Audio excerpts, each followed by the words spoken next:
Espero que anden todos bien. Yo el otro día les pasé, creo, no sé, en la última clase o en la anterior, les pasé el celular, ¿no? Si ustedes se los pasé, ¿no es cierto? ¿Sí o no? Sí. Bien. Eh, Buenas tardes, profesor. Hola, buenas tardes. Sí, ¿qué tal? ¿Alguna otro curso hizo un grupo de WhatsApp este, con el nombre de la materia? Si alguno de ustedes quiere hacer un grupo de WhatsApp con el nombre de la materia, yo sé que tenemos 250.000 grupos, pero no, es una idea, si quieren hacerlo lo hacen y si no lo hacen, como para estar conectados, pero es una idea y charlen entre ustedes, véanlo si quieren hacerlo.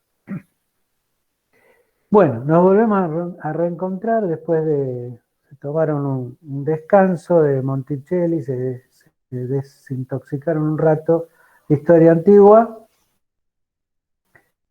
y a vez a ver, les había mandado algunos videos y material y vamos a retomar un poquito para arrancar con la clase de hoy, que era qué es lo que estuvimos hasta ahora este, viendo y presentando en todo caso, ¿sí? Una primera cultura, una cultura mm, primigenia, original, en todo caso, que no es cultura indoeuropea, que es la cultura cretense o la cultura minoica, ¿sí? Que se desarrolla en una isla al sur de la península helénica, y esa cultura atraviesa todo la edad de bronce, desde el Paleolítico superior, ingresa en el Neolítico y atraviesa la edad de bronce, y que desarrolla en la primera parte del segundo milenio una, una importancia realmente,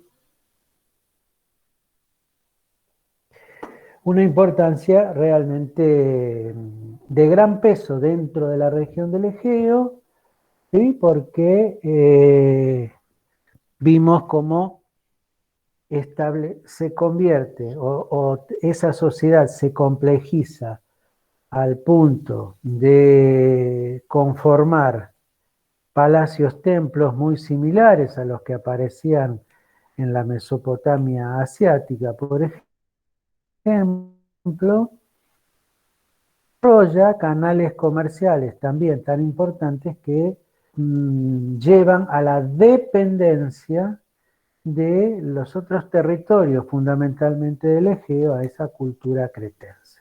¿Sí? Acá hay un dato que me interesa también que quede claro, porque yo recién dije, por ejemplo, en la primera parte del segundo milenio. ¿Sí? Bien. Y se extiende, si quieren, hasta la mitad del segundo milenio. Eh, yo soy partidario, sobre todo en esta historia, en este tipo de historia, la historia clásica, de que los alumnos se puedan acostumbrar a manejar ese, esa temporalidad. La verdad que, porque por otro lado no hay precisiones exactas de los tiempos, de los años, ¿sí? Entonces, es bueno que ustedes empiecen a acostumbrarse, incluso cuando acceden al texto y el texto les tira algún año o sí, algún año, ustedes puedan ubicarlo dentro de una parte de un milenio o de un siglo. Ahora, vamos a entrar en una periodización mucho más corta, que tiene que ver con la secuencia de siglos, y a mí no me molesta que me digan en la primera década del siglo sexto, por ejemplo, tema que no vimos todavía, Solón fue arconte. No importa si fue en el 594, en el 595 o en el 598. Lo que importa a mí es que ustedes puedan ubicarlo en una temporalidad, ¿sí? O hablar del primer cuarto de un siglo o del último cuarto de un milenio, ¿sí? Eso para ustedes también es mucho más cómodo. ¿Sí? Y le es más fácil también ubicar estos procesos. Entonces, esta cultura cretense se extiende en todo caso hasta aproximadamente, superando la mitad del segundo milenio, y ahí choca y aparece una nueva cultura, que es la cultura micénica, ¿sí? Que ya es indoeuropea, igual que la jonia y la eolia, que responde al ingreso de la primera oleada indoeuropea, que va realmente la identidad griega, más todo lo que les aporte la cultura cretense, porque los micénicos dominan a los cretenses, pero primero, la temporalidad de esto, de la cultura micénica, es mucho más corta.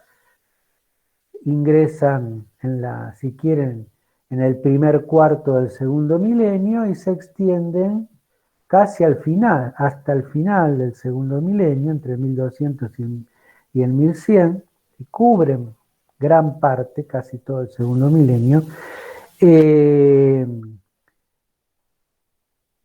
Tienen como gran desarrollo la fuerza militar, y bien, y instalan estos pueblos una estructura que va a tornarse fundamental en el mundo griego cuando se produzca la segunda oleada indoeuropea, ¿sí? Que es esa presencia del funcionario de la nobleza, que era el basileus en el mundo aldeano. Esa presencia de ese funcionario después se va a tornar fundamental, porque cuando ingresen los indoeuropeos, que es los dorios, que es el último pueblo que conforma la etnia, si quieren, griega, y se instalan en el Peloponeso, pero lo dijimos muy grande, una ruptura de los reinos y de la cultura eolia, jonia y micénica,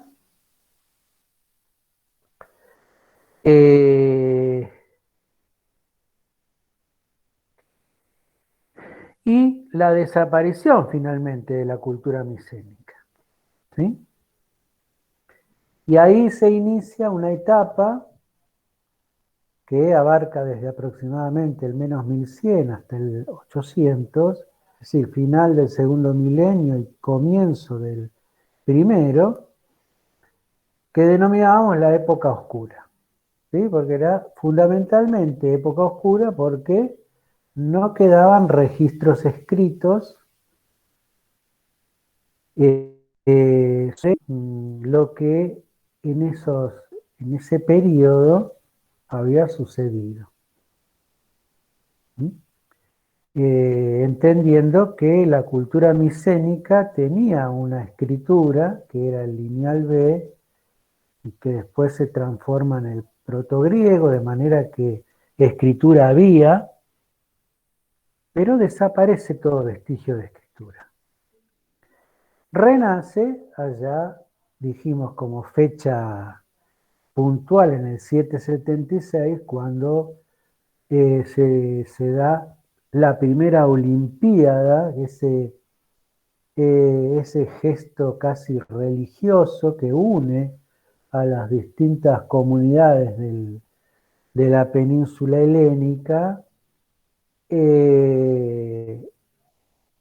acentuando en todo caso esta identificación que tienen de pertenecer a una cultura similar más allá de las diferencias que puede haber de organización, de dialecto, de divinidades adoradas en uno u otro lugar. Todos comparten una misma identidad y los primeros Juegos Olímpicos esto está manifestando. Y ahí reaparece nuevamente la escritura.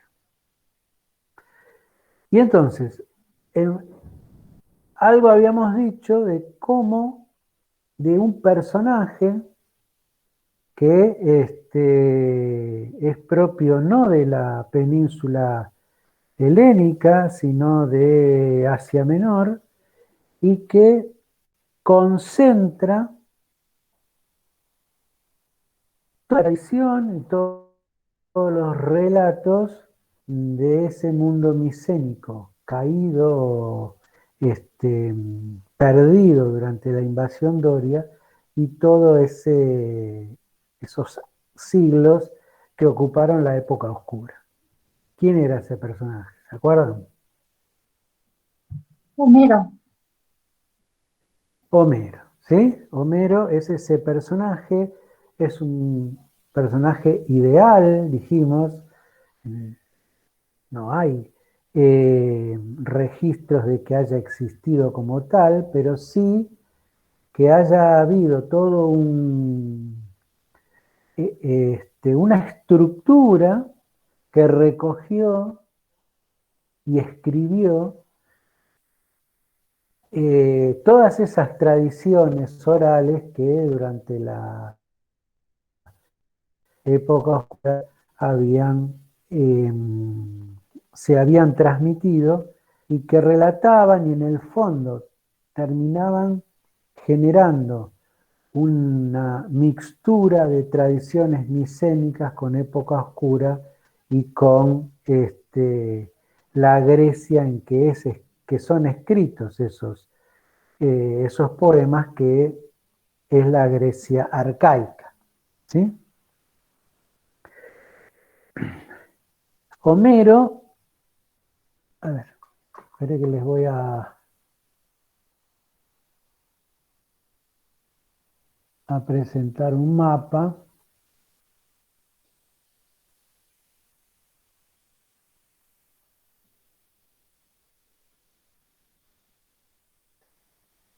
Bien. Entonces,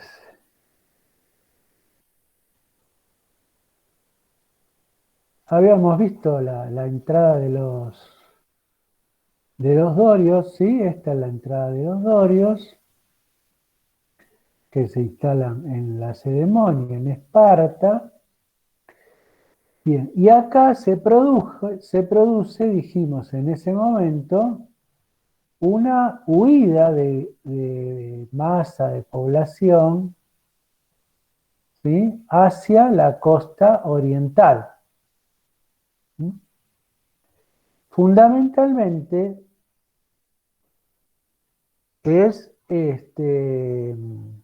pertenecen en su mayoría a los pueblos jónicos, ¿sí? Más allá de que acá aparezca una Grecia eólida, porque había presencia de los eolios, esta era la región de los eolios, una Grecia dórida, porque había presencia en realidad no de los dorios, sino de los pueblos donde se asentaron los dorios finalmente, acá en la península de Peloponeso, y una Jonia, pero como la Jonia predominaba en presencia y además esa Jonia asiática genera la aparición, ¿sí?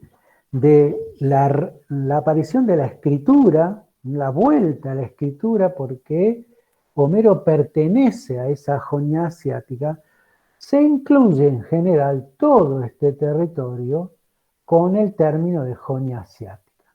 ¿Sí? Entonces, esta sería la Jonia asiática. ¿Sí? Y acá está Homero, acá está Troya,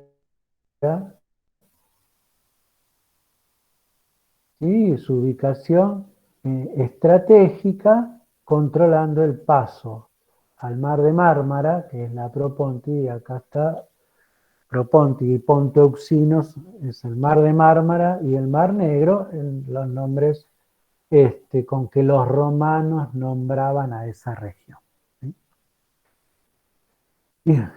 Y entonces habíamos dicho cómo esa población llegada de la península helénica a Asia Menor cambia su rol de campesino, dependiente, trabajador de la tierra a señor de la tierra.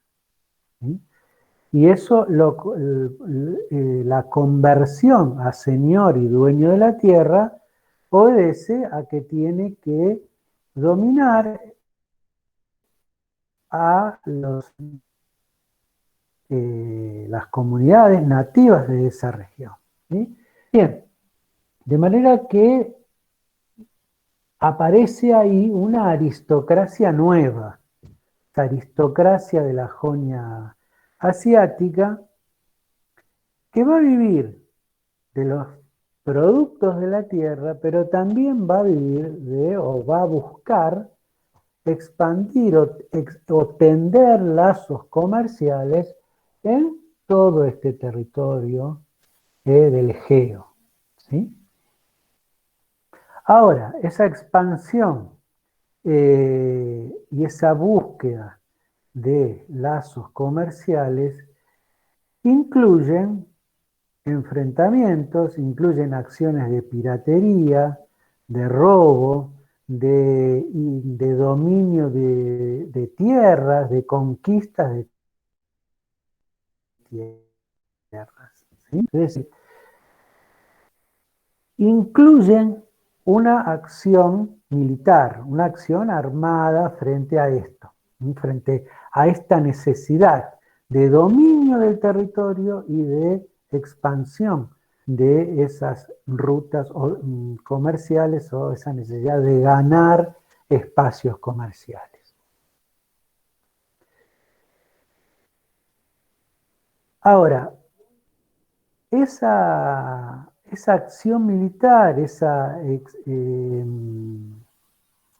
nuevo modo de vida que tiene esta aristocracia, encuentra en los cantos homéricos una respuesta y una justificación a ese modo de vida o a esa acción. ¿Sí?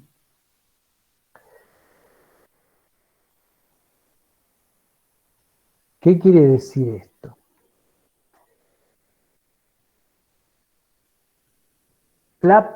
El término paideia, la paideia es el sentido de educación que los griegos daban a su pueblo.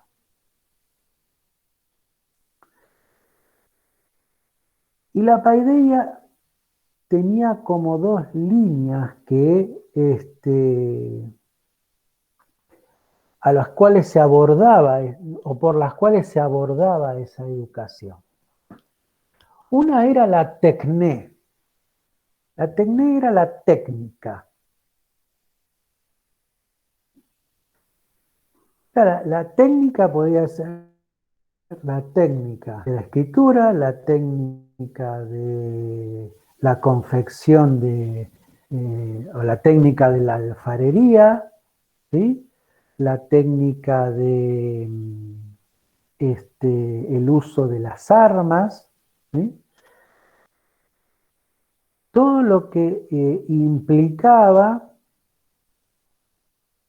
en todo caso, una aplicación técnica de algo, un conocimiento técnico de algo. Esa era la tecné.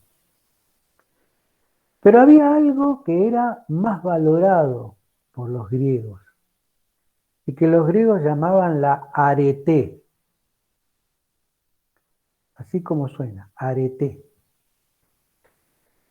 La arete se traduce generalmente como virtud. El término arete generalmente se traduce como virtud.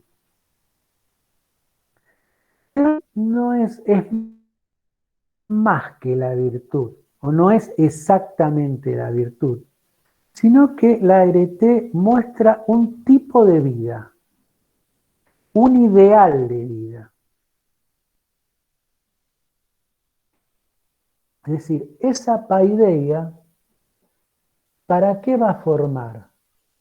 Para que ese hombre cumpla con el ideal de vida.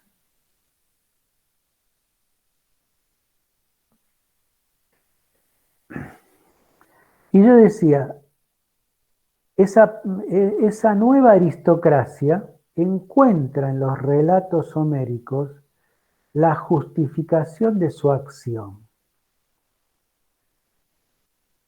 Porque los relatos homéricos, sobre todo la Ilíada,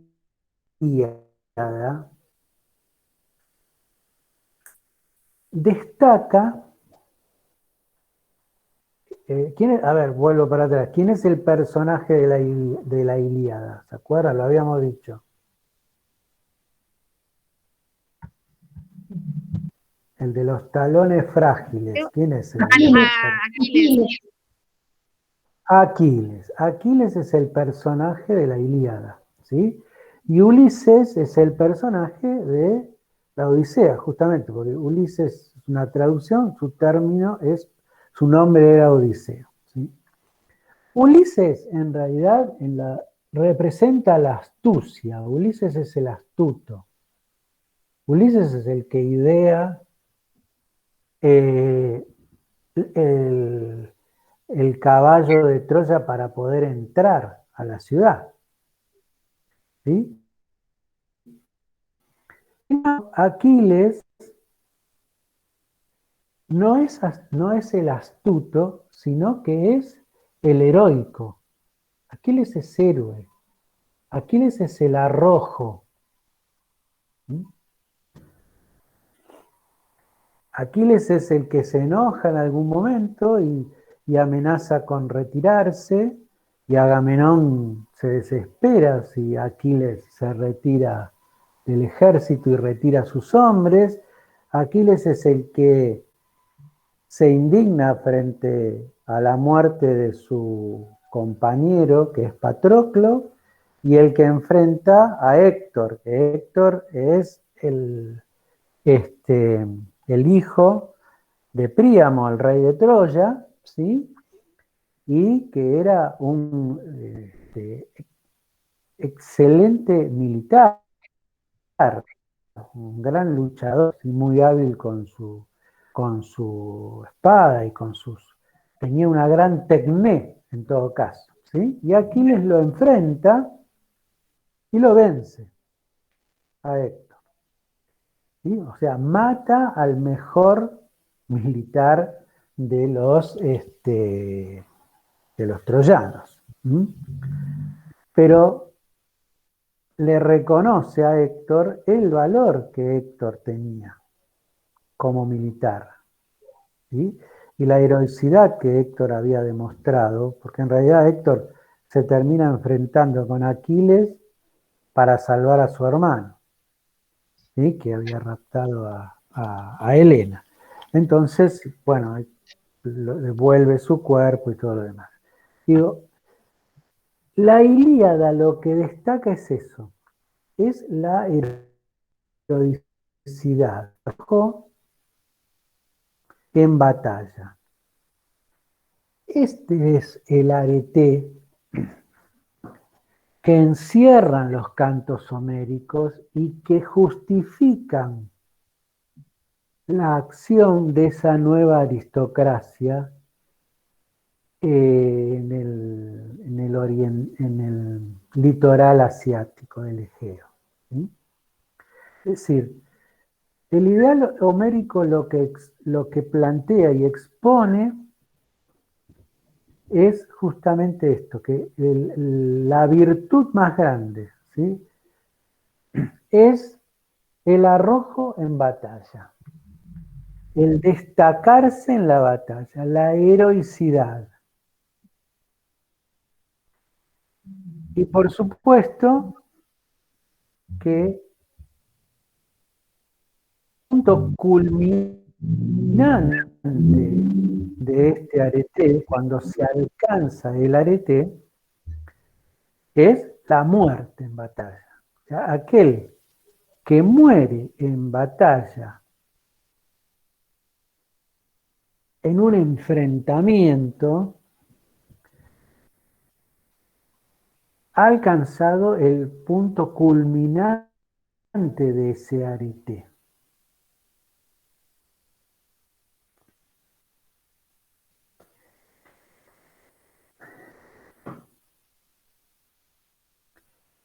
Pero ¿qué pasa? No cualquiera puede alcanzar este arete.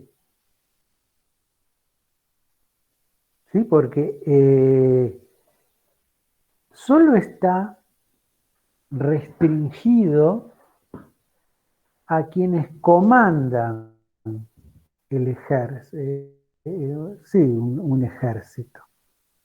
Solo está restringido a un núcleo que es esa aristocracia. Por fuera de estos, por fuera de esa aristocracia, no hay arete que identifique ese ideal de vida. El ideal homérico es un ideal, o el arete homérico es un arete que solo contempla y le sirve a esa aristocracia.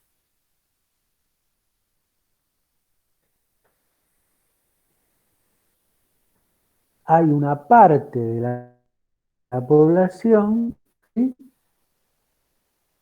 que no está contemplado dentro de ese arete.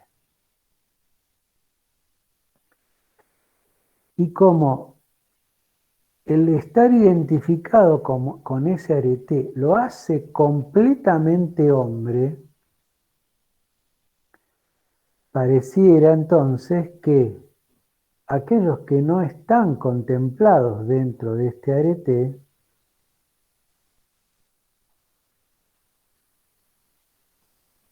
tuvieran una entidad humana menor. Por favor, me repite, profesor, ¿tuvieran Una entidad humana menor. ¿Sí? Es decir, incluso de hombres con medio arete, es decir, o medio hombres, ¿sí? Es decir, no estaban, no tuvieran una entidad humana completa. Esto también explica el rol de la aristocracia en esa sociedad que se conforma en la Jonia asiática, donde ellos son los dueños de la tierra, son los jefes de los ejércitos y son los dueños del poder político. Es decir, todo está concentrado en ellos. ¿Por qué? Bueno, porque son hombres completos. Quien no tiene esta entidad no puede acceder a esas instancias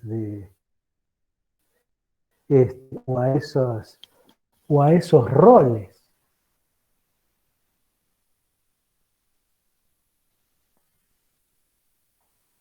Y por lo tanto, si es un hombre incompleto, ¿sí?, estará sometido a quien tiene la completud humana.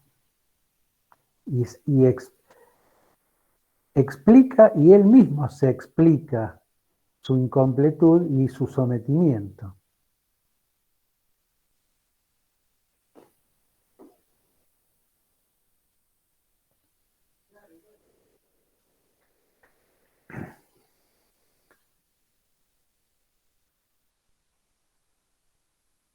Con lo cual tenemos acá conformado este ideal, y este ideal justificando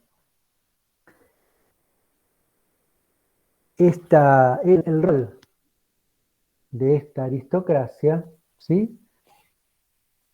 Pero que haciendo casi una propiedad de traslado, las aristocracias que regían las aldeas dentro del territorio de la península helénica, es decir, aquellos que no habían migrado, sino que habían quedado. ¿Se acuerdan que habíamos hablado de esa estructura que era la de loicos, ¿sí? Que eran esas aldeas que se autoabastecían, ¿sí? Y estaban dirigidas en todo caso por el Basileus y por los personajes que pertenecían al linaje del Basileus. Estas aristocracias también justificaban su poder por sobre el resto de la población aldeana desde este ideal homérico, desde esta arete homérica.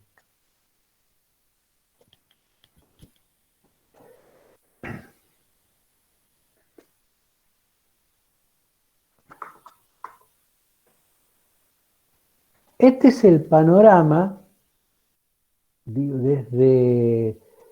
si quieren, desde lo social y desde el pensamiento que encontramos en Grecia a la salida de la época oscura, es decir, a comienzos del siglo VIII.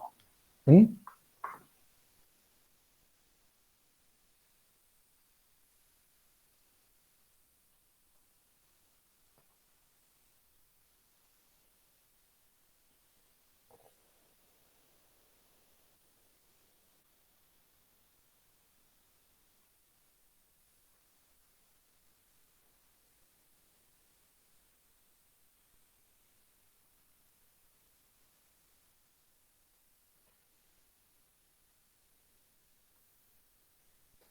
Bueno, vamos a ver una línea de tiempo que armé, la presento completa y después volveremos nuevamente sobre todo a esta primera diapositiva. Línea de tiempo de Grecia post-Edad Oscura, si la llamé. La Grecia arcaica abarca el siglo VIII y el siglo VII. Ponemos el inicio en el 776, primera Olimpiada, inicio de la Edad Arcaica. En el 742-720, Esparta inicia la anexión de Mesenia al oeste de Lacedemonia, que es un territorio que está al oeste de donde estaban asentados los dorios en Esparta, y la población se transforma en hilotas. El hilotaje era un tipo de esclavitud, ya lo vamos a ver. Y en el siglo VII nace Hesíodo, que es un poeta beocio. Beocia queda al norte del Ática. Escribió la Teogonía y los Trabajos y los Días, y en él también vamos a hacer hincapié para ver qué es lo que aporta Hesíodo a la cultura griega. Y también en este periodo se inicia la segunda expansión griega, ocupando el sur de Italia, la costa mediterránea de Francia, el norte de África y el Mar Negro. Y, por último, se componen los poemas homéricos. la Grecia arcaica continúa en el siglo VII y en el siglo VI. Ahí señalo a Hesíodo como una nueva aretela del trabajo. Justicia, Temis, deja lugar a la dique, eso lo vamos a ver ahora. Esparta anexó a Mesenia, continúa la segunda expansión griega hacia los territorios nombrados y ya particularmente en Atenas, estamos en el menos 630, Silón pretende iniciar una tiranía en Atenas, es asesinado en la Acrópolis, Dracón promulga el primer código escrito y unos 25 años después aproximadamente, un personaje que se llama Solón reforma la constitución ateniense, cancelación de esclavitud por deudas, 4 clases de fortuna, participación en la decisión, bueno, una serie de reformas que va a establecer Solón. ¿Sí? Esa Grecia arcaica se extiende hasta el siglo V y a partir del siglo V hablamos de la Grecia clásica y puntualmente nos centramos en Atenas, como ya habíamos centrado con Silón, Dracón y Solón. Entrado en el siglo VI, tenemos un personaje que se llama Pisístrato, que inicia la tiranía, sus sucesores continúan con esa tiranía, finalmente cae la tiranía y el hecho, la bisagra, si quieren, entre la Grecia arcaica y la Grecia clásica, es este personaje a principios del siglo V, que se llama Clístenes, que va a realizar una nueva reforma de la Constitución ateniense. Ahí está explicado, ya la veremos nosotros, y es el que realmente instituye una democracia participativa para todos los miembros o a todos los ciudadanos libres, por supuesto, de Atenas. O sea, por eso hablamos de la Grecia clásica, porque recién en el siglo V y en Atenas comienza a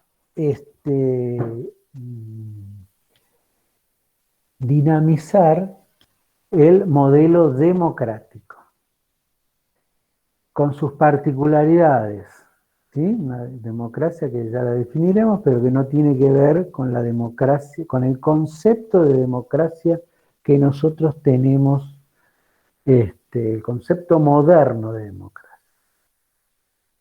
Y en ese siglo V, finalmente, la primera, entre el 490 y el 480, la primera parte de las guerras médicas es la guerra contra los persas.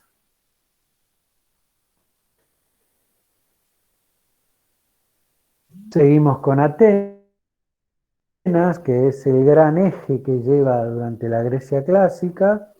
Se conforma una liga, la Liga de Delos.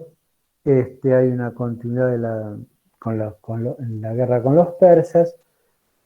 Se produce la paz de los 30 años con Esparta y finalmente en el 400, de entre el 432 y el 404, es decir, los últimos 30 años prácticamente del siglo V, se enfrentan Atenas y Esparta, venciendo Esparta en esta guerra frente a Atenas, y aparece un nuevo poder hegemónico, porque acá la Liga de Atenas, la Liga de Delos, perdón, genera un primer poder hegemónico que es Atenas.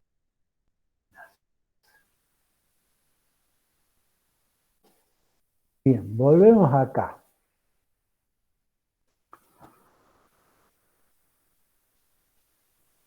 vamos a ver ahí lo que está apareciendo. La primera Olimpiada ya la vimos, la nombramos, sabíamos qué era. La composición de los poemas homéricos también, ¿sí? Ya hablamos de ellos. Bien, acá aparece un hecho hacia comienzos del siglo VIII que dice: inicia la segunda expansión griega, sur de Italia, costa mediterránea de Francia, de España, norte de África y el Mar Negro. ¿Qué sucede en la península griega? Sucede que la invasión doria ya había se había dado. Sucede que ya se habían transitado esos 300 años de la Edad Oscura y esa Edad Oscura, entre las cosas que la caracterizaron, fue un cierto tiempo, un tiempo de armonía entre las comunidades. Porque la aparición de ese oikos, de ese mundo aldeano, centrado en sí mismo, cerrado en sí mismo, llevó a que no hubiese enfrentamientos entre las aldeas, no hubiese conflictos, sino la situación porque los dorios finalmente se habían instalado en la Cedemonia y porque gran parte de la población había migrado a la costa del litoral asiático.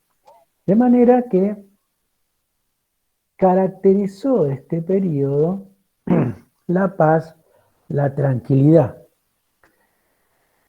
Y por otro lado, la consolidación de esas familias que sostenían el poder dentro de cada uno de los zoicos, que eran los Basileus y los descendientes del linaje de los Basileus, que se transforman, como decíamos recién cuando hablábamos de los poemas homéricos, en una aristocracia. Una aristocracia de corte aldeano en todo caso, ¿sí? Pero con linajes y hombres dependientes de esa aristocracia, una aristocracia que tiene como fuente de poder no solo una descendencia mítica que podía llevar o remontarse siempre a algún antepasado descendiente de alguna deidad o de una deidad misma, sino que además tenía como la otra fuente de poder la tierra. Esa aristocracia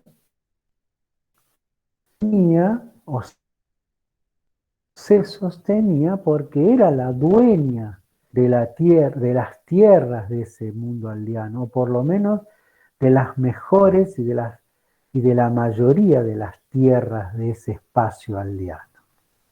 De manera que tenían toda una población dependiente de ellos. Con lo cual, con el paso de los siglos, estas dos situaciones se conjugan. La situación de la paz y el tiempo de tranquilidad dentro de la Hélade, con la otra situación que es el dominio de la mayoría de la tierra en manos de estas aristocracias. Lo que hace que hacia final del siglo IX, comienzo del siglo VIII, se vea en la península un aumento muy grande de la población. ¿Sí? El aumento muy grande de la población tiene que ver por la falta de enfrentamientos, ¿sí? Y por la aplicación del trabajo de esa tierra, más allá que no fueran suyas, pero había un trabajo y un desarrollo de la agricultura y de la ganadería, con lo cual esto ayuda a que la población aumente. Hay una explosión demográfica que queda evidenciada hacia finales del siglo noveno, del siglo octavo. Esa explosión demográfica, más la necesidad de búsqueda de tierras para el desarrollo de gran parte de la población, que no la puede obtener en la península griega, porque las mejores tierras y la mayoría de las tierras están en manos de la aristocracia, hace que se inicie lo que nosotros llamamos la segunda expansión griega. ¿Por qué la segunda expansión griega? Pregunto, aunque yo no los veo, pero no importa, imagino que están ahí. ¿Por qué llamaremos la segunda expansión griega?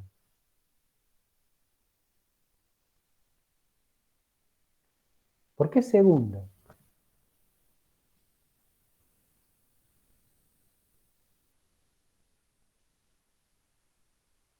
¿Están ahí? Sí, estamos pensando. Al menos yo estoy pensando.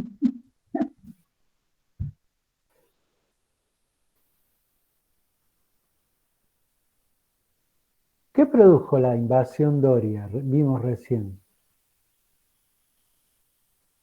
Por el traslado de los jonios, profe, jonios, que se fueron ¿Qué hacia- produjo la invasión? Bueno, esa sería la primera expansión. ¿Sí? Porque la expansión griega lo que hace es helenizar, es decir, llevar la cultura griega a otros lugares.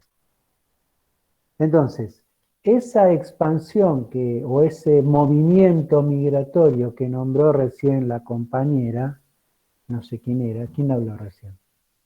¿Cómo se llama? ¿Quién habló recién? Renata. Renata. Esa migración que nombró Renata, producto de la invasión doria, sería la primera expansión griega. Y heleniza, ¿sí? O lleva la cultura griega al litoral del Egeo Oriental, a la costa de Asia Menor. ¿Sí? Acá también se va a producir una helenización mucho más grande. Hablamos de una helenización del Mediterráneo, ¿sí? Porque en esta segunda expansión griega, esa población sale a buscar territorio a todo el Mediterráneo. Es más, se aventura hacia el occidente. Mira, hasta ese momento el mundo griego era el Egeo. Pero en esta segunda expansión griega se dirige hacia occidente. Y se va instalando en distintos territorios. El sur de Italia, Sicilia también, Cerdeña, Córcega, ¿sí? Pero Sicilia y el sur de Italia terminan conformando lo que se conoció como la Magna Grecia, digo la Gran Grecia, porque ahí hay innumerables colonias griegas. No se me ocurre Siracusa en Sicilia, se me ocurre Nápoles en la costa y de la península de Italia, ¿sí? Pero no Pero además, solamente conquistar tierras, ¿no? También fue expandir un poco las rutas comerciales. ahora vamos a ver cómo se instalaban, ya se los voy a nombrar. Entonces, además, digo, se llegan a la costa mediterránea de Francia, llegan a la costa mediterránea de España, ¿sí? Hasta lo que era las columnas de Hércules, el Peñón de Gibraltar, llega a todo el norte de África, ¿sí? Que recorre sobre todo de África Occidental, y también se dirigen hacia el Mar Negro, ¿sí? El Ponto Euxino, que dice ahí. Fundamentalmente, la búsqueda era la búsqueda de tierras para asentarse, ¿sí? Esta expansión, por ahí la van a encontrar también en los textos, con el término de apoiquía, así como suena con K. ¿Sí? La apoiquía sería esto, la expansión griega de este periodo. ¿Sí? Entonces, en general era una empresa privada, es decir, había un personaje que se encargaba de convencer y de organizar una expedición, equipaba una nave, antes de lanzarse al mar, se cumplía con concurrir a Delfos para pedir la protección de los dioses y conocer si realmente iba a tener éxito esa acción. Y una vez que se salían a la mar, subían a la embarcación, salían a la mar, iban recorriendo y decidían en un lugar donde instalarse. Este personaje, que era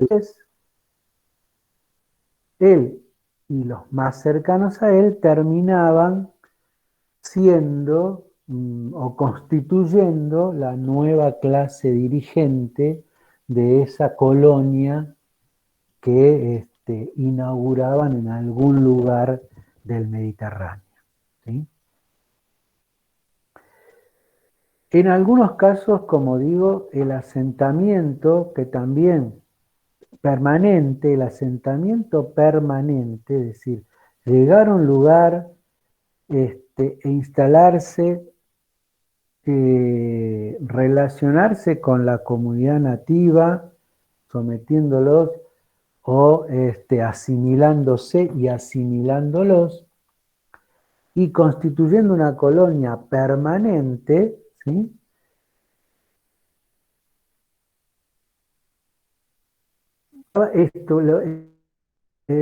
Ese asentamiento que se llamaba también apoiquía, ¿no? Igual que el término de la expansión. Una apoiquía entonces era una colonia que se quedaba fijada en un lugar, ¿sí? Y iniciaba un recorrido histórico, si quiere. No se levantaba esa colonia, ¿sí? Había otros asentamientos que no eran permanentes, sino que eran temporarios, y que lo único que buscaban, o lo que buscaban prioritariamente, era explotar el recurso que ese territorio les podía ofrecer. poder comerciar. ¿Sí? Estas colonias fundamentalmente económicas y que solamente buscaban la explotación de un recurso y una vez terminado este recurso se levantaban, se conocía como emporios o emporios. ¿Mm? Y hubo en este periodo, no demasiados, pero hubo, después fue un sistema aplicado más adelante por Atenas, algo que se llamaban cleruquías.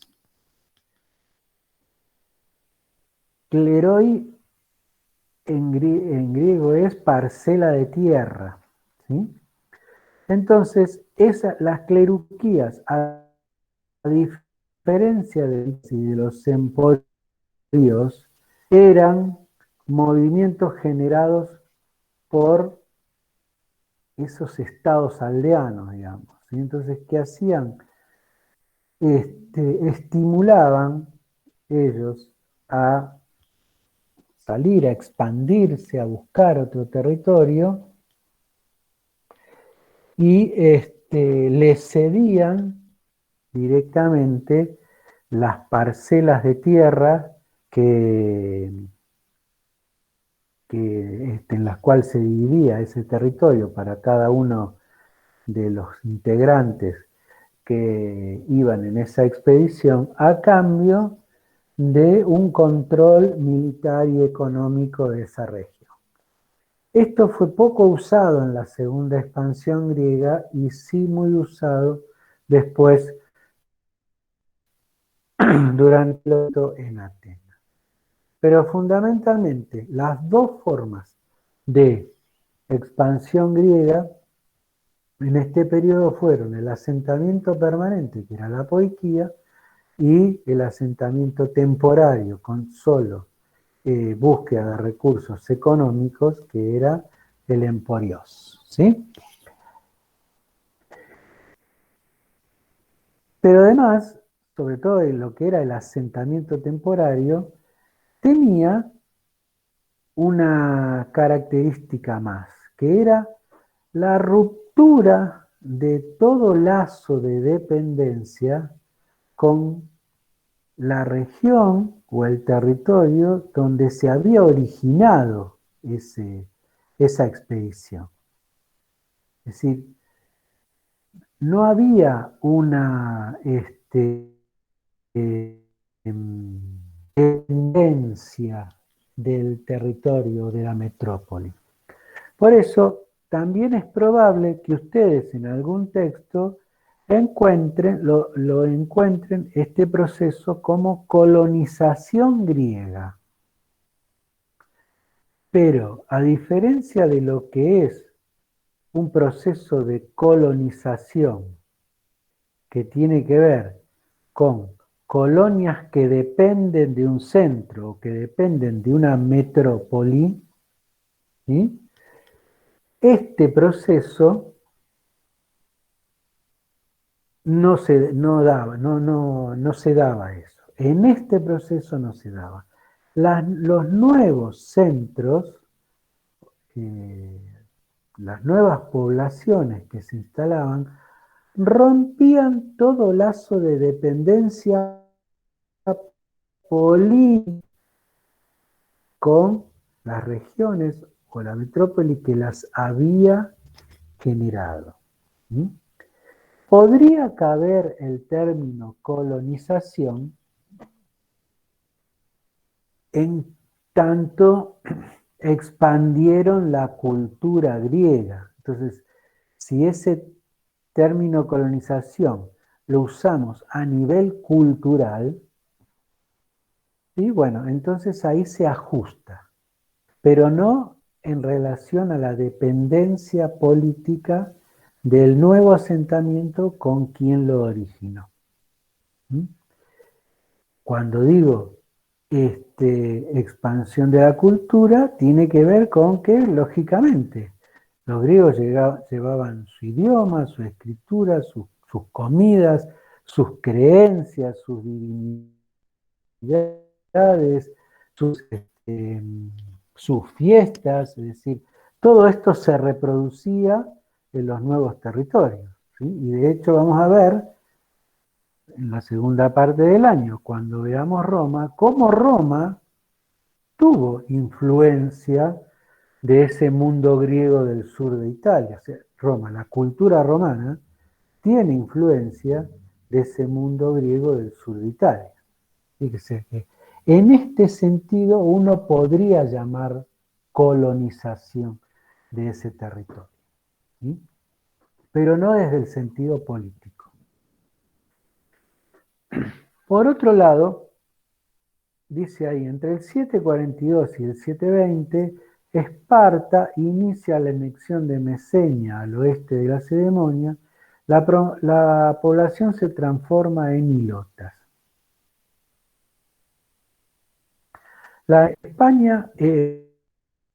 Esparta era un estado creado o recreado nuevamente por los dorios. Era un estado militar, es decir, tenía una estructura que casi se manejaba como un cuartel. Una estructura que se manejaba en función de la obediencia ciega de los ciudadanos a quienes sostenían o detentaban el poder, ¿sí? Pero esta estructura militar no la convertía en un estado militarista, es decir, no era un estado que pensaba aplicar esa fuerza militar en incorporar tierras, salvo, como sucede en esta parte del siglo VIII, que la necesidad de aumento de la población lo lleve a anexar un territorio contiguo, en este caso al oeste, del territorio que ellos ocupan, que es Lacedemonia. ¿Pero no formaba militares Esparta? ¿Cómo? ¿No formaba militares Esparta? Sí, Esparta sí, por supuesto que tenía fuerza militar, pero lo que digo es que esa fuerza militar no era no estaba pensada para expandirse, Sí, sí. ¿sí? En todo caso, estaba pensada para control del territorio que dominaban y por otro lado, para como forma de organización interna, ¿sí? Entonces digo, la forma en que Esparta resuelve su aumento de la población no es a partir de la expansión hacia el Mediterráneo, ¿sí? Sino a partir de la incorporación y del sometimiento de un territorio contiguo, como dije, o limítrofe, como era Mesenia. Su fuerza militar era muy grande, con lo cual la anexión de Mesenia fue relativamente rápida. ¿Qué quiere decir esto? Que la población se transforma en hilotas. Los hilotas eran los esclavos. Un tipo de esclavitud que era una esclavitud colectiva. ¿Se acuerdan cuando hablamos de los tipos de esclavitud individual y colectiva?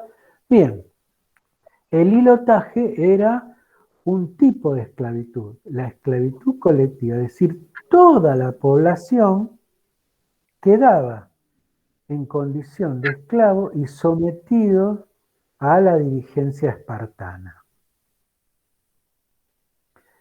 ¿Sí? Como la población ilota, no solo de Mesenia, sino la que ya vivía en la Lacedemonia, en algún caso llegó a duplicar a la población espartana. Los espartanos son los dorios, ¿sí? Los ilotas eran en número 5 veces más que los espartanos. De manera que esto también explica su estructura militar y su desarrollo militar para poder controlar a esa población esclava, que, como característica que habíamos dado cuando hablamos de la población colectiva, tenía conciencia de su situación, ¿sí? Tenía conciencia de su situación toda la población. Y toda la población quería salir de esa situación, es decir, los levantamientos de los ilotas eran permanentes, con lo cual había que estar permanentemente sometiéndolos por parte de los espartanos, por parte de los dorios, que eran los dueños de la tierra y los que sostenían el poder. Ya después vamos a describir bien la estructura política de Esparta. Pero esto se entiende, ¿sí? ¿Por qué? Bien. Y el otro punto acá que aparece en el siglo VII es Hesíodo. Dice ahí, Hesíodo es un poeta beocio que escribió la Teogonía y los trabajos y los días. La Teogonía es un texto que refiere a el nacimiento de los dioses griegos. Cómo nacen, cuáles son sus relaciones de descendencia, ¿sí?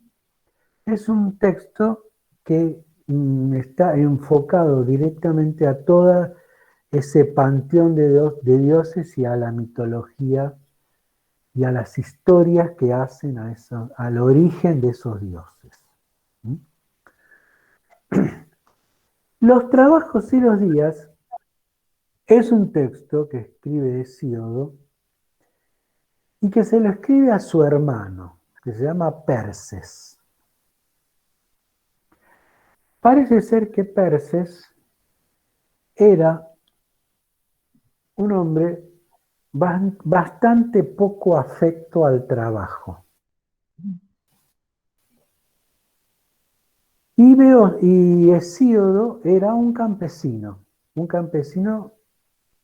particular porque era un campesino letrado, es decir, que sabía leer y escribir, ¿sí? Y su parcela de tierra la iba a heredar su hermano.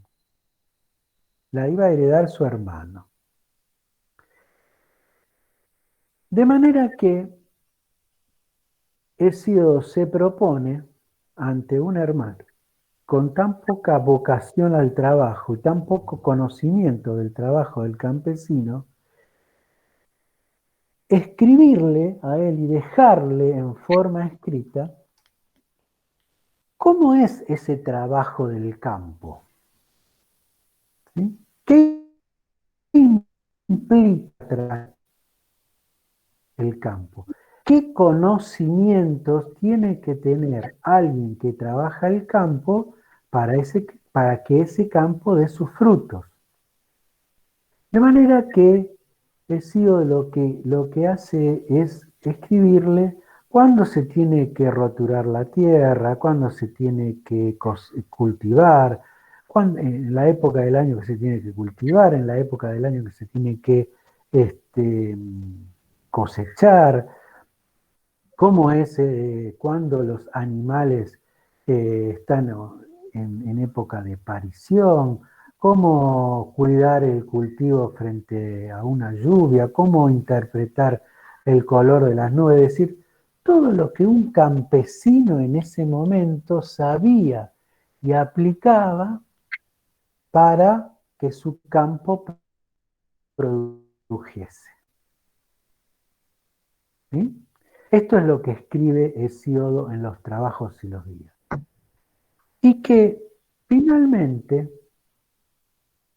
transforma Hesíodo a ese conocimiento que tiene el campesino en un arete. ¿Se acuerdan que nosotros habíamos dicho? El arete homérico era un arete donde se destacaba la heroicidad y los conocimientos en todo caso que esa aristocracia debía tener para cubrir ese arete y que debía, y lo demostraba en el campo de batalla y en la acción bélica, ¿sí? En la acción militar, ahí demostraba ese arete. Pero estaba el que no lo podía demostrar y que era el medio hombre, le faltaba arete. Bien, con Hesíodo se constituye ese arete para aquel medio hombre, para aquel que no tenía la posibilidad de la heroicidad en batalla y del arrojo en batalla, pero que sí tenía otra heroicidad. ¿Cuál era la heroicidad de este nuevo hombre? Esa de levantarse cuando salía el sol, trabajar durante todo el día hasta que se pusiera el sol, día tras día. Esa era la heroicidad de este personaje. Hesíodo le da entidad, le da al tipo de vida del campesino, un arete, le da un sentido. ¿Sí? Lo equipara, en este caso, si quieren, al aristócrata, a esa aristocracia. Es otro el arete que tiene, es otro el estilo de vida, es otro el ideal de vida, incluso es otra la tecné que tiene, pero es tan válida como el arete homérico. ¿Sí? De manera que Hesíodo completa, si quieren, el arete de quien estaba desplazado del arete homérico. Como que lo incluye, ¿cierto? Dentro de esa completud, logra que tenga su propia identidad. ¿Cómo? Perdón. Que a partir de esa completitud que le da, ¿no es cierto? Es como que vuelve a ser una persona. Sí. O sea, es una persona, pero claro, sí, le da un pero ahora siente esa entidad humana completa. Claro. Sí, sí. Rescata la labor del que trabaja todos los días, rescata la labor rescata el trabajo como actividad digna. Claro. ¿Mm? Exacto. Sí, sí, sí. Y Hesíodo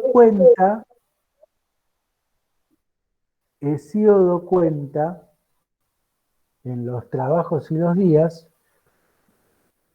una historia que tiene que ver con lo mítico, que es la historia de Perseo. Perseo era una divinidad que vivía en el Olimpo con los dioses y que un día le roba el fuego sagrado a Zeus y se lo entrega a los hombres.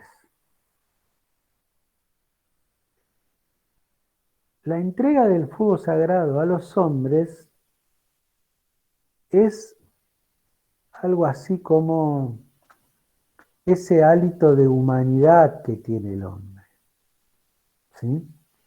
Y esa posibilidad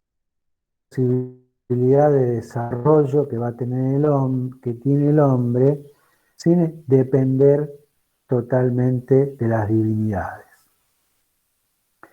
Zeus se enoja, ¿sí?, con Perseo, y para vengarse de él y de los hombres, va a enviar a una mujer que se llama Pandora.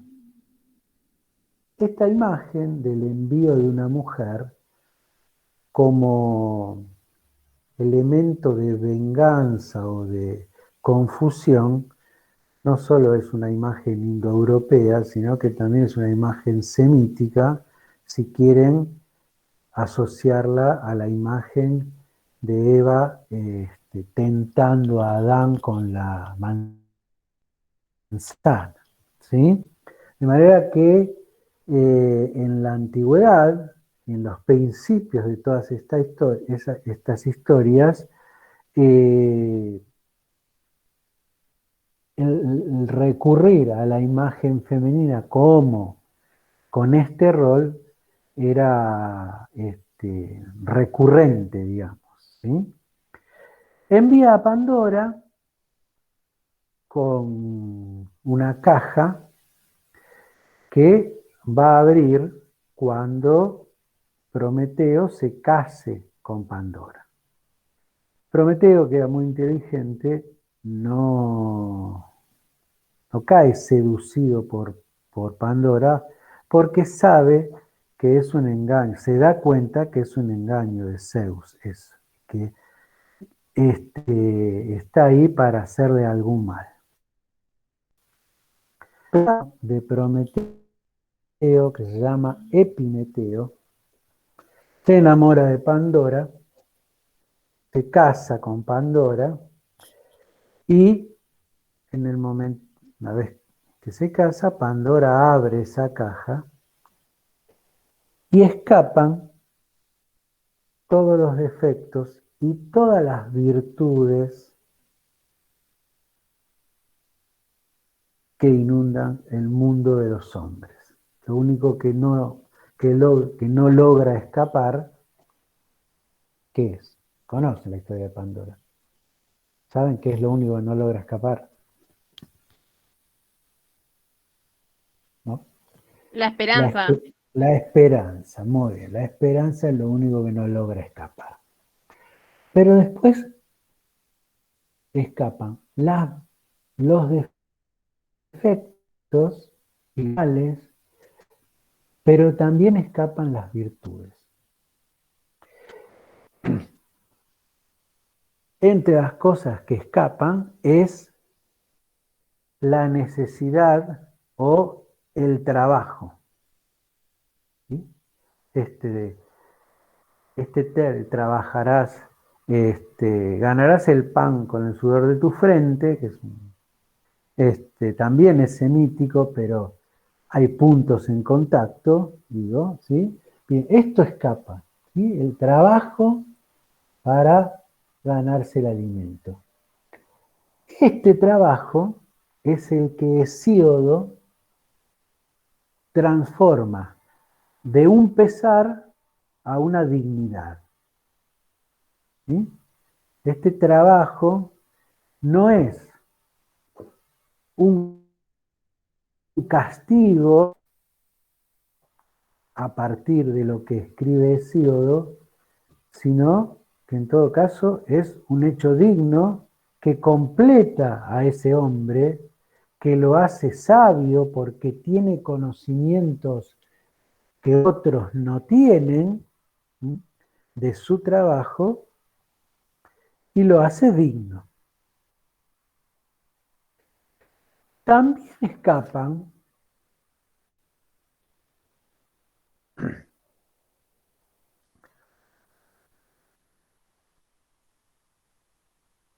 Hesíodo, una nueva arete, la del trabajo, que ya lo vimos, justicia, temis, que deja lugar a la dique. También escapan a la justicia, ¿sí? También escapa la justicia.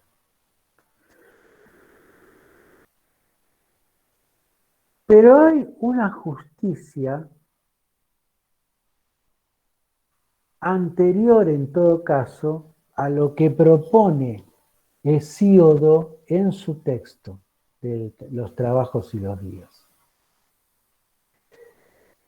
Es esta justicia que se llama la temis. ¿Cuál es? ¿Qué es esta justicia de la temis? Es una justicia basada en la transmisión oral, en la costumbre, en lo que se llama lo consuetudinario, lo que se transmite en forma oral, que es conocida por pocos. Esas leyes por pocos, y esos pocos que la conocen son los que están en condiciones de aplicarla. Pero como solo la conocen ellos, nunca se sabe si se aplica lo que dice la costumbre o se aplica lo que ellos quieren aplicar. O si la costumbre es lo que ellos en ese momento quieren hacer. Es una justicia que se puede denominar tribal, una justicia de unos pocos que juzga a todos. Esa es la temis, ¿sí? Donde unos pocos jueces arbitran para todos de acuerdo a lo que la costumbre dice.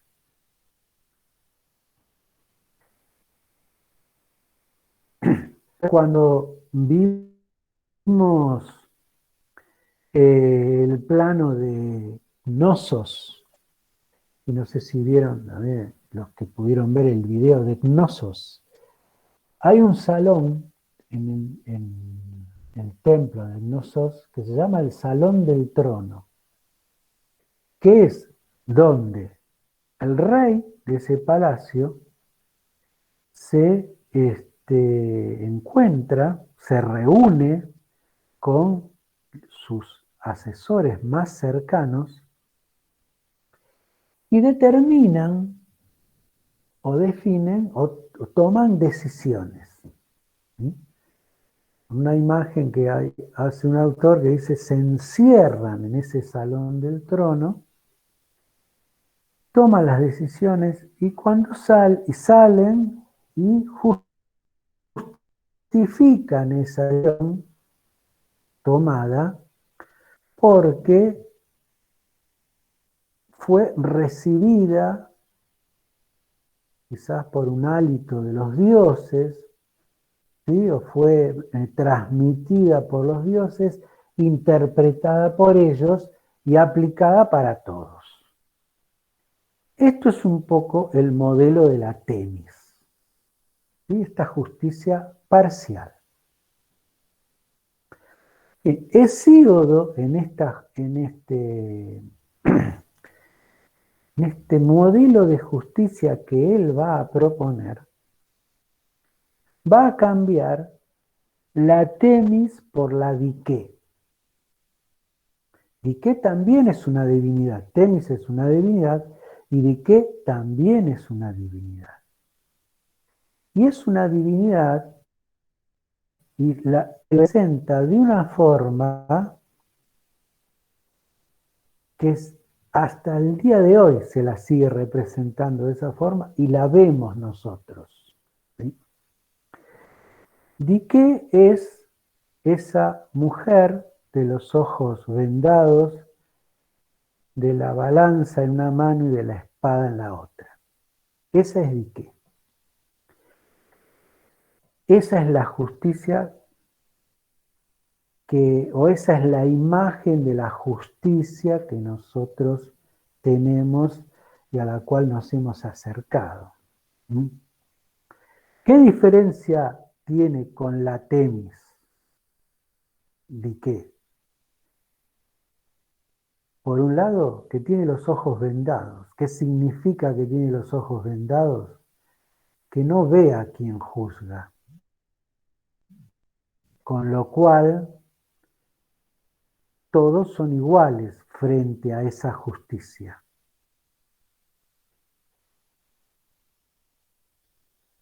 La balanza, lógicamente, una decisión ecuánime, equilibrada, ¿sí? Pero para que esto realmente funcione, es decir, que haya una justicia que considere a todos iguales y que todos sepan cómo van a ser juzgados y cómo va a ser la ley por la cual van a ser juzgados, ¿qué les parece a ustedes que tiene que tener